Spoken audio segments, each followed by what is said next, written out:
My entire family resents me just for existing, but no one has the guts to say it to my face, so today's the last day they will ever see me again, and they have no idea. The circumstances of my birth were complicated. I was the baby that broke up 2 marriages, and my family has never been shy about how they feel about me for that. Only one of my brothers has gotten wasted enough to tell me to my face that he resents me for existing, but I know it exists within all of them. I'm much younger than all my siblings, and there was so much that happened out of our hands that I made excuses for. But my whole life I've never quite felt part of the family. As a child, I told myself we'd make up for lost time once I got older, and we could talk as equals. Now at 23 years old, I see glimpses of the life I wished I'd had, but in the end, I'm always too much trouble to be involved. I hear everything from my father. I had to find out my niece was in a car accident from him. I had to find out my other niece had a miscarriage from him. I had to find out my oldest brother had a brain tumor haphazardly on a phone call with my father, which he didn't even know I was unaware of. I've known for a while I'm the only one trying, but for the sake of my dreams, I've given every opportunity for them to let me in, but I just can't do it anymore. I have a psychiatric service dog who aids me with CPTSD. He is the single greatest thing to happen to me. Not only did he save my life from myself, but he has made life livable. He can tell when I'm panicking, and he knows pressure therapy to help me through an attack.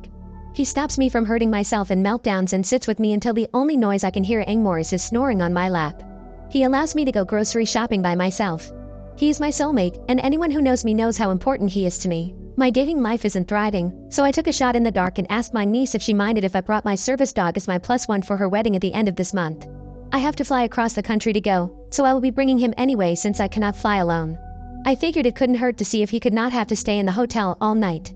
I do not technically need him for the event, since I'll know every guest, and I will be drinking pretty heavily to cope, but getting to spoil him with a bow tie, dancing, and steak sounded like the perfect reward for helping me on my flight. Several times, I emphasized that I understood it was an odd request, and she could say no if she wanted. She was emphatic that he could come. She said even if I found a date he could come, and I was elated.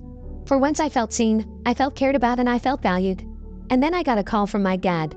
No one wanted to make things awkward, but the mother of the bride was not okay with a dog being at the venue. I explained that he is a trained service animal and will not impede the ceremony in any way, and I'd of course remove him if he did. Regardless, though, he said they didn't like the idea of the dog there. I was so tired of hearing everyone else's words through my father. He won't be around forever, and sooner or later they will have to start talking to me. I had one request, and that was to let the bride tell me herself. When I asked her, she said yes, and until she told me she changed her mind, I was under the assumption he could go, and after my request I never heard back. My dad kept dropping hints when I call him, but I told him what my expectations were. When I sent in my RSVP, I put my dog as my +1 in the response to let them know I wasn't backing down this time. At this point, I didn't even care if she said he couldn't go. I just wanted to hear it from her. The next morning I woke up to an email from my father. Not even a text but a fudging email, explaining that my niece didn't want to be the bad guy, but my dog was not welcome at the wedding. He said he was sorry, but he could still come with me to the hotel if I wanted. Something inside me broke. I think I realized this is truly a hopeless case. They are never going to respect me the way I crave them to. To this day, not one of our conversations has been started by them. I always initiate, and now, the one time I request direct contact I get an email. Family means everything to me. Over the last few years I've redefined what a family can be, and if right now my family needs to be a very damaged orphan and their service animal, then I'm grateful I have that much.